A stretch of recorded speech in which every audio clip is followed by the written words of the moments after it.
나는 주께서 내 심령에 함께 계시기를 바라노니 은혜가 너희와 함께 있을지어다. 아멘. 여러분은 지금 여러분 자신을 행복하다고 생각하세요? 사실 그리스도인은 행복하지 않을 수가 없어요. 우리는 행복해야 돼요. 만에 하나 여러분 마음속에 나는 행복하지 못하는데 그런 마음이 있다면 여러분 생각해 봐야 돼. 왜 여러분에게 행복이 없고 불행이 있다고 생각하는지를 찾아봐야 되고 그것을 교정해야 돼요. 해마다 유엔에서 세계 146개국을 조사한다 그래요. 뭘 조사하냐면 그 나라별 행복 지수를 찾아보는 거예요. 다시 말하면 그 나라 국민들이 얼마나 행복한가를 조사하는 거예요. 이게 2012년부터 나왔다 그러네요. 그러니까 얼마 되지 않았어요. 저는 오래된 줄 알았는데 약 10년 정도 됐다 그래요. 자, 그런데 작년에 2022년도 작년에 가장 행복한 나라 1위가 핀란드고요. 두 번째 나라가 덴마크였어요.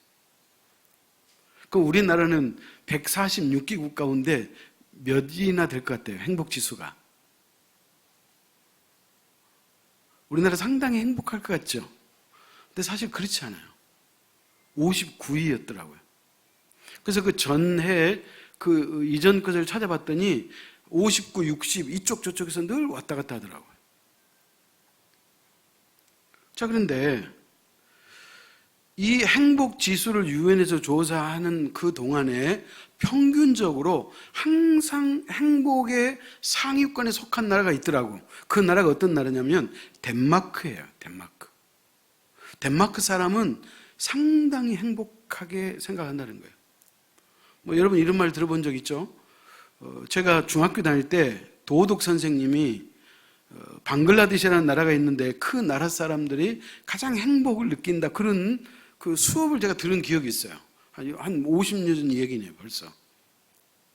그리고 십수년 전에 은둔의 나라 부탄이라고 하는 그 나라 국민들이 자신들이 행복하다고 느꼈다고 그래요. 근데 그 부탄 나라가 지금은 순위가 몇이냐고 봤더니 이미 순위 박혀 있어요. 그 이유를 알아봤더니 자기들만 알고 있을 때는 자기들이 최고로 행복한 줄 알았는데 이제 사회가 발전하고 인터넷이 발전하고 그래서 다른 나라하고 비교할 수 있는 그런 그 생각이 든 이후부터 행복이 사라졌다는 거예요. 그러니까 누군가하고 비교한다는 것은 어떻게 보면 불행할 수 있다는 그런 말일 수도 있어요. 어찌됐든 부탄은 순위 박혀 있어요. 왜 이 덴마크 사람들은 자신들이 그렇게 행복하다고 느끼느냐? 그 첫 번째 이유가 뭐냐면 덴마크는 복지국가라고 그러더라고요. 덴마크는요, 교육, 의료 다 공짜예요. 돈 하나도 안 내요. 국가가 완벽하게 교육을 책임지고 국가가 질병을 책임져요. 그리고 이제 그 회사에서 그만두잖아요. 그래서 이제 이직을 하든지 그만두게 될 때 다시 직업을 얻을 때까지 실업급여를 국가가 대줘요. 무슨 이런 나라가 있을까 생각하고 싶죠.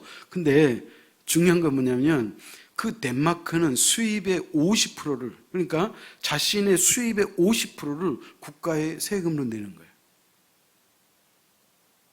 세상에 국가가 국민들에게 착취한다고 여러분 느끼시죠? 근데 덴마크 사람은 그렇게 생각하지 않는데 그 뭐냐면 자신의 미래를 위해서 투자한다고 생각한다는 거예요. 그래서 국가가 50% 수입의 50%를 세금으로 내게 해도 그 사람들이 기꺼이 낸다는 거예요. 왜? 자신들을 책임주기 때문에. 그래서 덴마크가 행복한 이유는 뭐냐? 미래에 대한 불안이 없다는 거예요. 예를 들어서 우리나라는 조금 괜찮게 살면 자신의 어떤 생명보험이든지 아니면 건강보험에 대해서 완벽하게 하잖아요.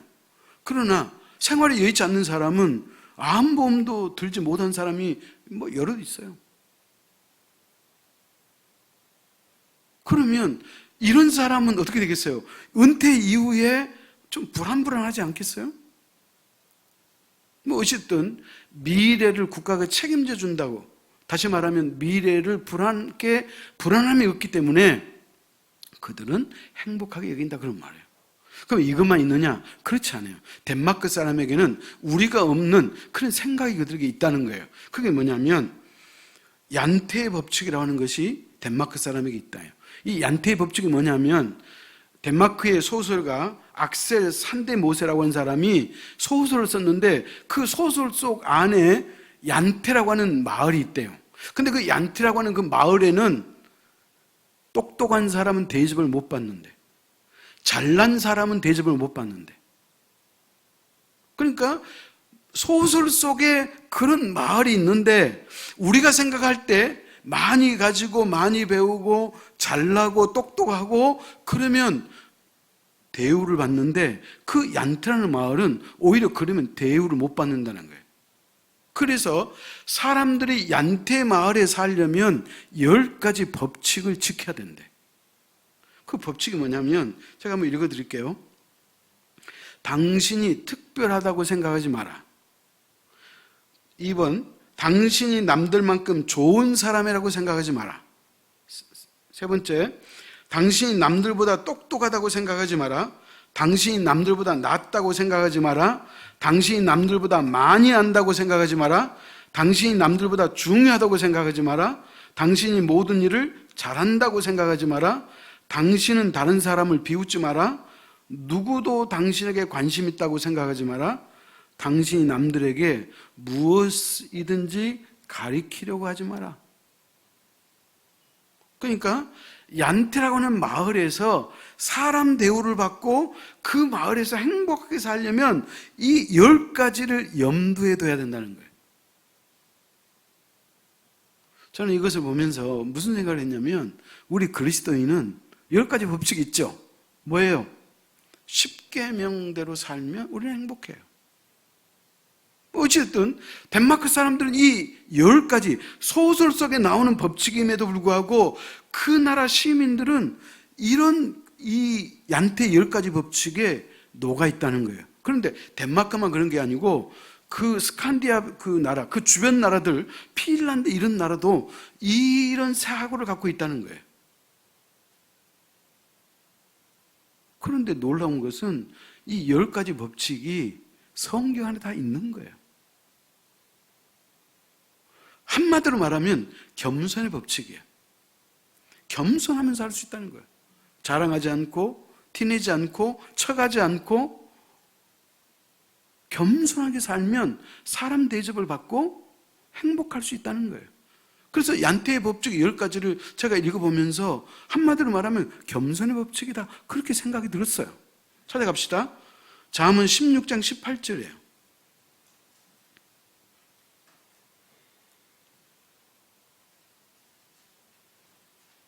잠언 16장 18절 같이 읽습니다.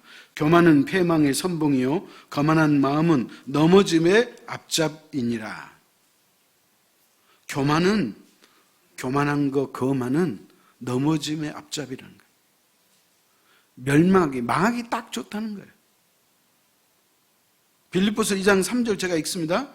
아무 일이든지 다툼이나 허영으로 하지 말고 오직 겸손한 마음으로 각각 자기보다 남을 낮게 여기고 그랬어요. 여러분 보십시오. 잠언과 빌립보서에 있는 이 두 절의 성경 말씀이 이 얀테 10가지 법칙이 이 속에 다 들어있어요.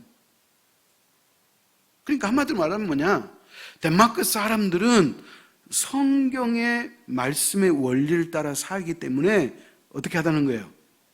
행복하다, 그 말이에요. 제가 이번에 설교를 준비하면서 덴마크를 조사해 봤더니, 덴마크는 그 독일의 그 마틴 루터가 종교개혁을 일으켰잖아요. 그래서 루터 교회가 국교더라고요. 그렇기 때문에 덴마크 사람들은 양태의 법칙을 따른다고 하지만 실상은 뭐예요? 성경의 법칙, 성경의 원리를 따르기 때문에 그들은 행복하다, 그런 얘기예요. 사랑하는 성도 여러분, 그러나 대다수의 사람들은 겸손한 척 할 뿐이지 실제로는 그렇지 않아요. 자신의 우월감을 사는 거예요. 어떻게 보면 사람들은요, 자기 잘난 맛에 산다, 그런 말이 있잖아요. 그렇게 산다는 거예요. 그러나 겸손한 척하고 사는 것은 행복하지 않아요. 겸손하게 살 때 행복하다, 그 얘기예요. 그런 와중에 저와 여러분 한번 생각해 보십시오. 오늘 이 설날인데, 이 설날임에도 불구하고 오늘 이 주일날 우리는 하나님을 예배해야 되기 때문에 우리 하나님 전에 나왔잖아요. 제가 오늘 주보에 생각이 담겨있는 글 여러분 꼭 읽어보십시오. 미국의 34대 아이젠하워 대통령이 소련 서기장을 만났을 때 그가 주일날 어떻게 했는가가 나와 있어요. 사랑하는 성도 여러분, 우리가 이렇게 사는 것, 우리가 그래도 이만큼 행복한 것은 여러분의 노력과 여러분의 열심과 여러분의 수고와 땀방울 때문이 아니고 하나님의 은혜인 것을 믿으시기 바랍니다. 그렇기 때문에 사도 바울은 그의 믿음의 아들 디모데에게 디모데전서, 디모데후서 이 편지를 쓰면서 시작도 은혜, 마침도 은혜로 마치고 있는 거예요. 이 말은 뭐냐? 사도 바울이 믿음의 아들 디모데에게 덕담을 하고 은혜의 말을 하는 것이 아니고, 은혜가 얼마나 중요했으면 그는 편지 서두에 대해 은혜를 설명했고 편지 말미에도 은혜로 마감하고 있다, 그런 말이에요. 그 말의 의미는 뭐예요? 성도는 은혜예요. 은혜가 중요하다는 거예요. 제가 여러분한테 여러 번 말씀드렸잖아요. 그리스도인은 뭘로 산다? 은혜로 사는 거예요. 밥심으로 사는 게 아니에요. 능력으로 사는 게 아니에요. 실력으로 사는 게 아니에요. 실제로 하나님의 은혜로 사는 거예요. 하나님이 여러분을 도와주지 않으면 여러분이 무슨 힘으로 여러분이 살 수 있겠어요? 하나님께서 때를 따라 돕는 은혜를 베푸시잖아요. 하나님이 주시지 않는 게 뭐가 있어요? 여러분이 마시는 공기, 산소 누가 주시는 거예요? 병원에 가서 산소를 마시려면 돈 줘야 돼요. 근데 우리가 일상생활 하면서 마시는 산소는 값을 주지 않잖아요. 왜? 하나님이 우리에게 거저 주시는 거예요. 그 지리산에서 오래도록 성경 통독을 진행하셨던 우리 통합축교단의 유명한 노후 목사님이라고 하는 분이 계셔요. 이분이 성경 박사인데 이분이 강의 중에 이런 말을 했어요. 내가 지금도 있잖아요. 내가 한 30년 전에 들었던 얘기인데 이분이 무슨 얘기를 하냐면 우리가 일상을 살면서 진짜 우리에게 필요한 것은 다 값싼 거래. 값이 싸다는 거예요. 진짜 우리에게 필요한 것은 다 값이 싸대요. 그러니까 우리 주변에서 값싸게 사 먹을 수 있는 먹거리 있잖아요. 이것은 뭐냐? 우리에게 필수라는 거예요. 진짜 우리가 이 땅을 사는 동안에 우리에게 필요한 모든 것, 그 모든 것을 하나님이 우리에게 거저 주시는 거예요. 아멘? 그러므로 오늘 저와 여러분이 사는 것은 하나님의 은혜인 것을 믿으시기 바랍니다. 우리에게는 몸과 영혼이 있어요. 몸은 육신의 생명을 품고 있다면 우리의 영혼은 영원한 생명을 품고 있는 거예요. 몸과 영혼을 따로 우리가 분리해서 설명할 수는 없지만 그러나 중요한 것은 우리가 어느 곳에 우선순위를 두느냐 하는 것은 필요해요. 육신의 우선순위를 두고 살 것인지 영혼의 우선순위를 두고 살 것인지를 우리가 생각해 볼 필요는 있다는 거예요. 육은 무의하다고 옛날에 초대교회 영지주의처럼 그렇게 우리가 생각하면 안 되겠지만 그러나 우선순위는 생각할 수 있다는 거예요. 여러분, 신앙이 없는 사람을 생각해 보세요. 하나님을 알 수도 없고 영적인 진리도 알지 못하기 때문에 그 사람들은 당연히 육적인 것에 올인하고 육적인 것을 위해서 사는 것이 당연해요.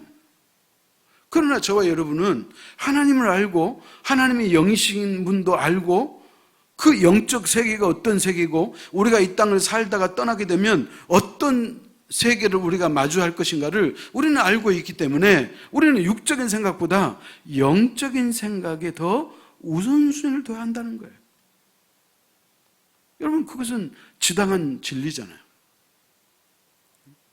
그래서 사도 바울은 영적인 것과 육적인 것에 대해서 자세하게 설명을 해주고 있어요. 찾아갑시다. 로마서 8장 5절 6절이에요.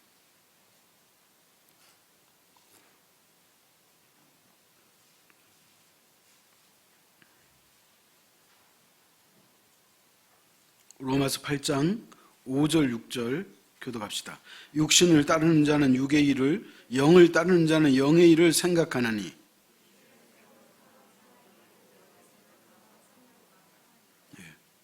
보십시오.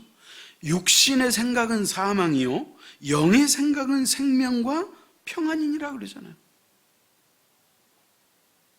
여러분, 육도 중요하고 영도 중요해요. 그러나 그 둘 중에 어느 곳에 우리가 우선순위를 둘 것이냐, 거기에는 영적인 거라고 오늘 로마서가 우리에게 분명히 말하잖아요.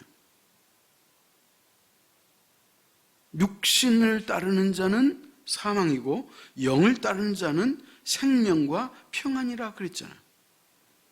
또 그 이어서 로마서 8장 7절 8절 육신의 생각은 하나님과 원수가 되나니 이는 하나님의 법에 굴복하지 아니할 뿐 아니라 할 수도 없습니다.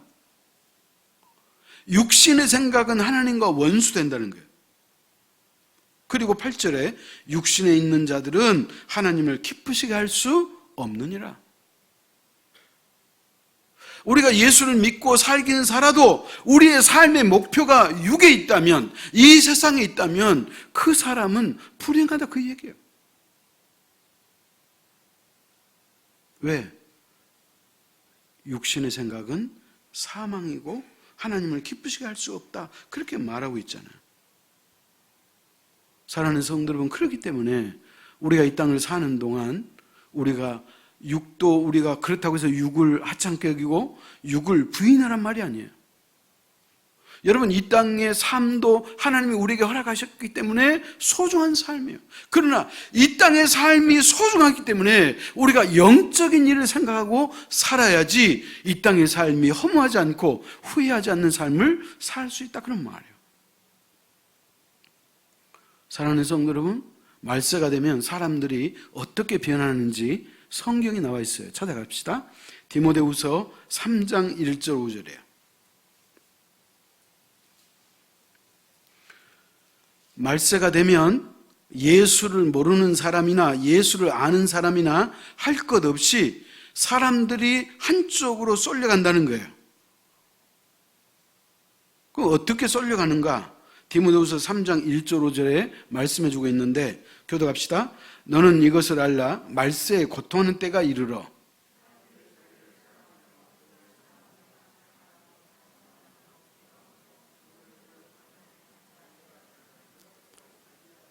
무정하며 원통함을 풀지 아니하며 모함하며 절제하지 못하며 사나우며 선한 것을 좋아하지 아니하며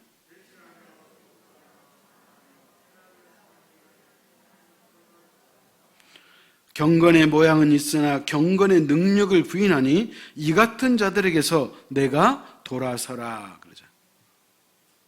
말세가 되면 고통의 때가 와요. 여러분, 예수 그리스도가 이 땅에 오시기 직전에 이 땅은 고통의 때라고 성경이 말하고 있는 거예요.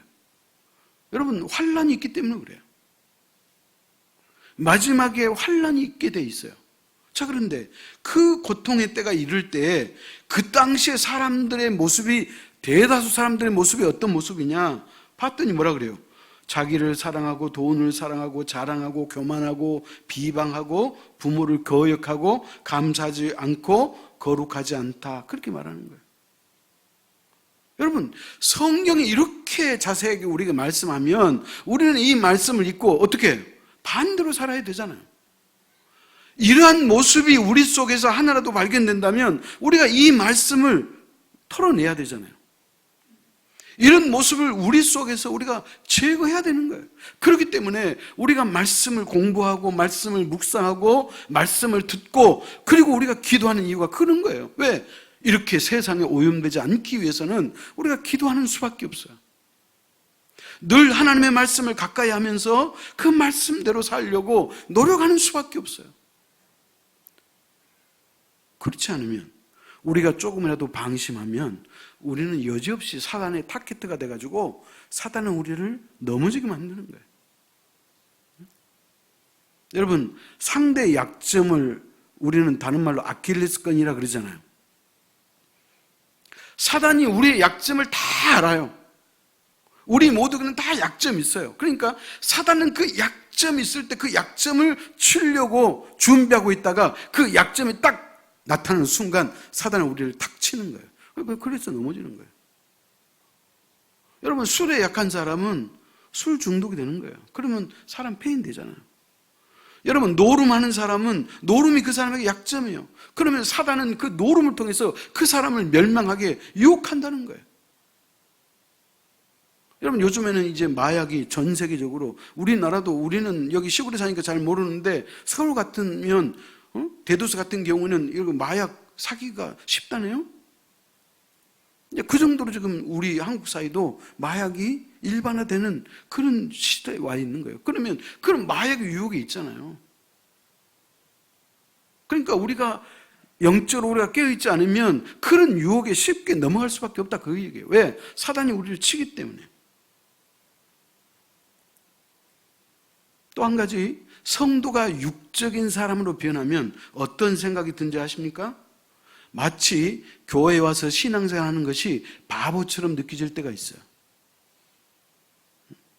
남들은 주일날 자유롭게 놀러도 가고 이 설날 외국으로 여행도 가고 그러는데 나는 맨날 고생만 하고 이 모양 이 꼴로 내가 살아야 되느냐, 그렇게 자신을 한탄할 때가 있어요. 여러분, 이것은 위험한 생각이에요.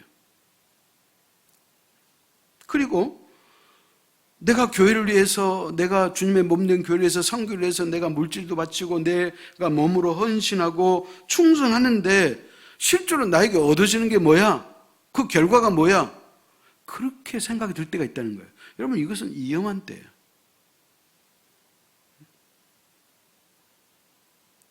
그렇기 때문에 마치 내가 신앙생활하는 것이 손해본 것처럼 느껴지면 그것은 사단이 여러분 마음속에 와 있다고 생각해도 틀리잖아요.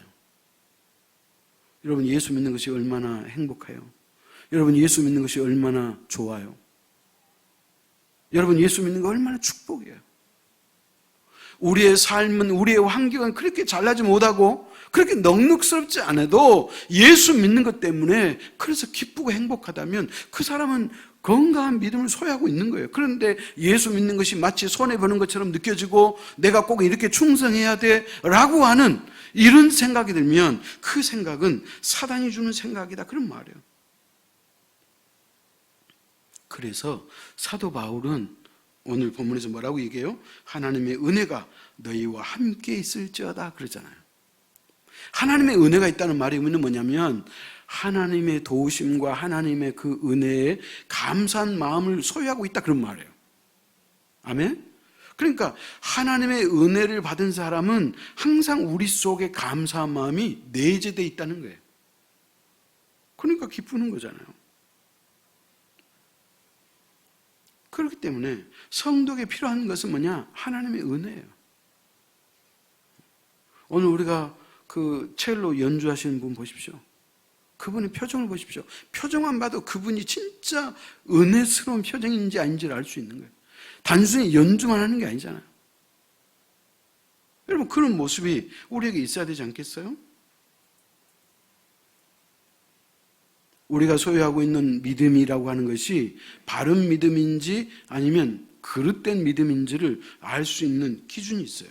그 뭐냐? 우리 속에 은혜가 있어야 돼. 모든 것이 하나님의 은혜라고 고백할 수 있으면 그 사람은 바른 믿음이에요. 그럼 반대로 내가 어떤 일을 했는데 그 일이 잘 되면 그것은 내가 잘해서 하는 거예요. 내가 잘나고 내가 똑똑하고 내가 열심히 해서 얻은 결과라고 생각해요.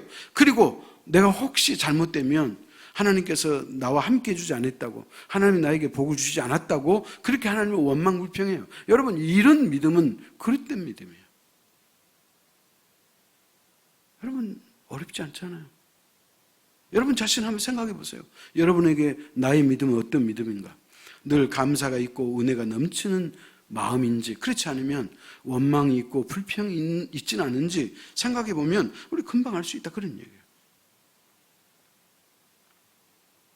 사랑하는 성도 여러분, 여러분에게 분명히 말씀드립니다.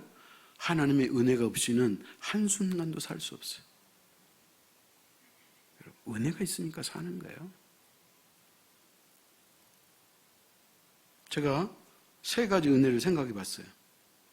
어떤 것이 하나님의 은혜냐? 첫째, 우리가 세상에 태어나는 것이 하나님의 은혜예요.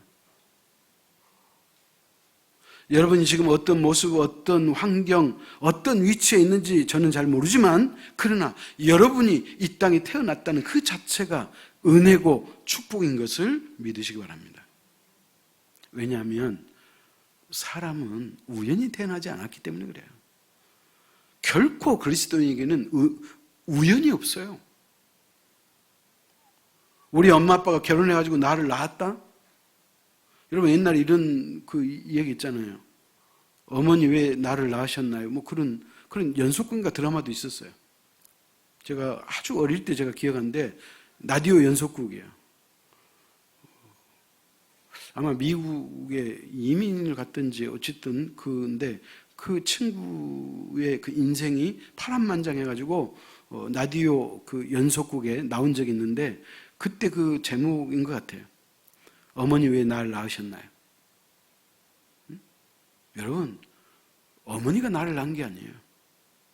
하나님이 여러분을 설계하시고 하나님이 여러분을 계획하시고 하나님이 여러분을 이 땅에 보내주셨음을 믿으시기 바랍니다. 그렇기 때문에 여러분, 우리는 이 땅에 우연히 존재하지 않아요. 만에 하나 내가 이 세상에 우연히 태어났다고 생각하는 그 순간부터 여러분은 의미 없는 인생이 되고 마는 거예요. 생각해 보세요. 우연히 태어났는데, 아무 이유 없이 태어났는데 어찌 여러분에게 의미가 있겠어요? 그러나 하나님이 우리를 설계하시고 만드시고 우리를 흙으로 빚으시고 우리 코에 생기를 불어넣으셔서 우리가 이 땅에 존재하기 때문에 이게 하나님의 은혜요 축복인 것을 믿으시기 바랍니다. 두 번째 은혜는 뭐냐? 하나님을 믿는 믿음이 있다는 것이 은혜예요. 여러분, 그러지 않아요? 만에 하나 우리가 예수를 안 믿었더라면 여러분 어쩔 뻔 봤어요. 여러분, 예수가 있는 사람과 없는 사람의 길이 다른데, 그 끝이 다른데,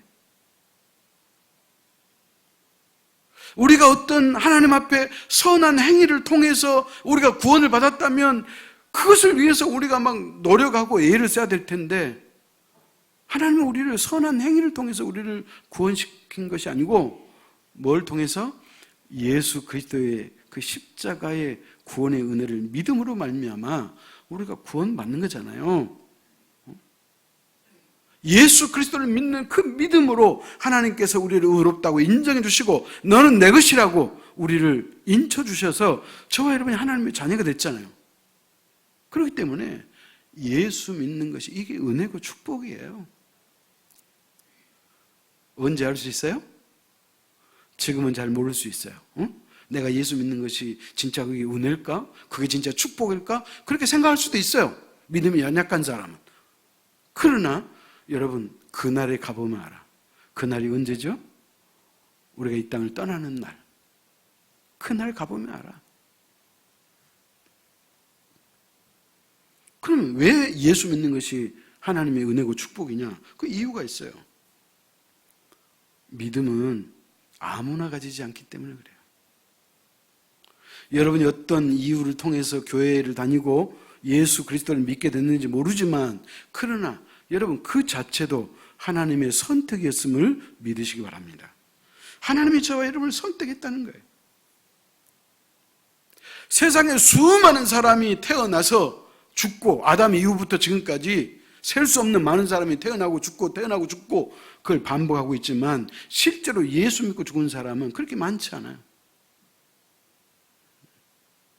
그렇기 때문에 여러분, 그 수많은 사람들 가운데 우리가 예수를 믿었다는 것은 이게 정말로 희귀한 일이고 은혜고 축복이에요. 제가 문경에 살 때 그 춘천에서 세계 박람회를 한 적이 있어요. 그래서 이제 우리 그 하경이 그때 그 초등학교 다닐 때인데 이제 학교 선생님한테 이야기하고 2박 3일 그 춘천 박람회를 갔다 왔어요. 이제 단지 그 박람회를 경험해주고 싶은 그 마음에 이제 어쨌든 제가 데리고 갔어요. 근데 이제 춘천 가는 길에 우리가 설악산을 갔네요. 설악산을 갔는데 그 설악산 흔들바위를 지나가지고 거기를 뭐라고 그러는지 잘 모르는데 하여튼 거기 높은 데를 올라갔어요. 그랬더니 거기에서 안내한 사람이 뭐라고 얘기냐면 한 해 우리나라에 설악산을 방문한 사람이 뭐 몇만 명입니다. 그런데 그 몇만 명이 설악산을 오지만 이곳까지 오는 사람은 그렇게 많지 않습니다. 여러분은 특별한 사람입니다. 그렇게 설명한 기억이 있어요. 사랑하는 성도 여러분, 이 땅에 수많은 사람이 태어나서 죽고 그것이 반복되지만 그러나 예수 믿고 죽은 사람은 그렇게 많지 않다 그 얘기예요. 왜 그래요? 천국 가는 길이 좁은 문으로 간다고 그랬잖아요. 좁은 문, 좁은 길이라고 말하기 때문에 천국은 어쩌면 극소수가 가는 거예요. 그렇기 때문에 예수 믿는 것은 선택받은 것이고 그렇기 때문에 하나님의 엄청난 축복인 것을 믿으시기 바랍니다. 마지막 세 번째는 뭐냐? 이 땅에서 주의 일을 하고 산다는 것이 은혜고 축복이에요.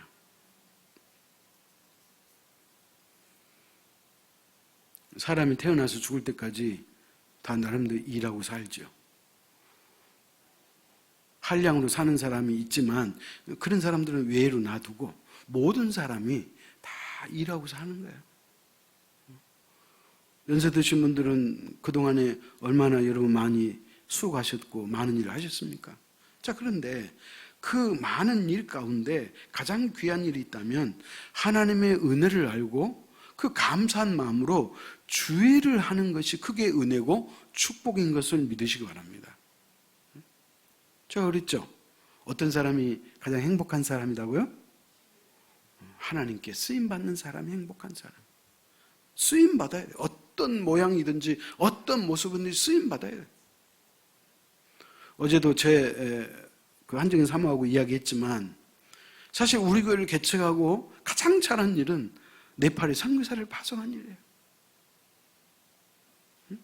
우리 교회가 자랑할 수 있는 1번이 있다면 저는 단연코 네팔에 선교사를 파송한 일이에요. 우리 교회가 선교사를 파송하고 이제 지금 12년째 김한근 선교사님 선교하는데 보십시오.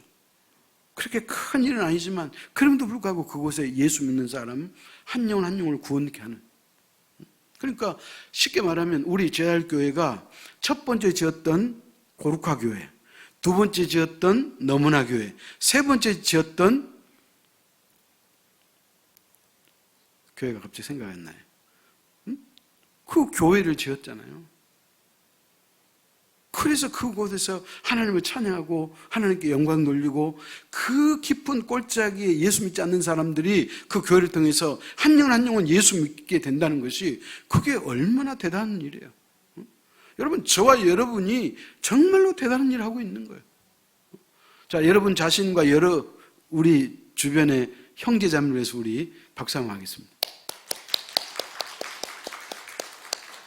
그렇습니다. 우리가 우리 자신을 위해서 일하는 것은요, 세상 떠나는 날 그것으로 끝이에요. 무슨 말인지 아시겠죠? 우리 자신만을 위해서 일했던 것은 이 땅에 떠나면 그것이 끝이에요. 그러나 이 땅에서 주애를 감당했다면 그것은 하나님의 나라까지 가지고 가는 거예요. 왜? 하나님께서 우리를 상급 주시기 때문에 그런 거예요. 그렇기 때문에 여러분 할 수만 있다면 주애를 하십시오. 주님의 몸된 교회를 위해서, 영혼 구원을 위해서, 선교를 위해서 여러분이 어떤 모습으로든지 간에 여러분이 일하고 헌신한다면 그 자체가 주의 일을 하는 것이고 그것이 하나님이 기억할 만한 일이 되고 그 일은 이 땅에 떠나는 날 끝이 아니라 하나님의 나라에서 상급으로 받는 거예요. 그렇기 때문에 여러분 주의 일을 버겁거나 주저하거나 계산하지 마시고 그냥 주저없이 하십시오. 왜? 그것이 여러분에게 상급이 되고 그것이 여러분에게 훈장이 되고 그것이 여러분에게 면류관이 되기 때문에 그렇습니다. 결론입니다. 오늘 특별히 설날을 맞이해서 우리 가족을 만나고 가족의 소중함도 깨닫고 또 오랜만에 자녀를 만나고 또 어떤 분들은 부모님을 만나고 그런 그 가족의 그 즐거움과 행복함이 있잖아요. 어쩌면 모든 사람이 행복을 위해서 산다고 말할 수 있어요. 그러나 그 행복은 어디에 있느냐? 은혜 안에 있어요. 여러분이 하나님과의 관계가 바르게 돼 있고 그리고 여러분의 마음속에 하나님 앞에 늘 감사한 마음이 있다면 여러분 은혜 안에 사는 사람이고 그 은혜가 있으므로 여러분 한 분 한 분이 행복하게 될 줄 믿으시기 바랍니다. 기도하겠습니다. 하나님 아버지, 하나님께서 우리에게 생명 주셨음을 감사하고 또 예수 믿게 하신 것을 감사하고 또 부족하지만 주님 앞에 요모조모로 쓰임받게 하시니 하나님 감사합니다. 그리고 무엇보다도 우리에게 가정을 주셔서 감사하고 나에게 부모님을 주셨고 우리에게 자녀를 주신 우리 아버지 하나님을 찬양합니다. 모든 것이 하나님의 은혜요 사랑이었음을 고백하고 언제나 우리 마음속에 하나님의 은혜에 대한 감사함이 늘 머물러 있게 도와주시고 그 감사함이 있을 때 우리는 비로소 바른 믿음 안에 있는 것이요 그리고 우리의 삶이 결코 헛되지 아니하고 행복한 삶인 것을 우리가 고백합니다. 주님, 오늘 사도 바울이 그의 믿음의 아들 디모데에게 은혜의 중요성을 설교했듯이 오늘 우리에게도 은혜가 얼마나 중요한지를 깨닫고 늘 은혜 안에 살고 은혜 안에 머무르며 은혜 중에 하나님을 찬양하고 영광을 올릴 수 있는 복된 믿음의 식구들이 되도록 축복하여 주옵소서. 예수님의 이름으로 기도하옵나이다. 아멘.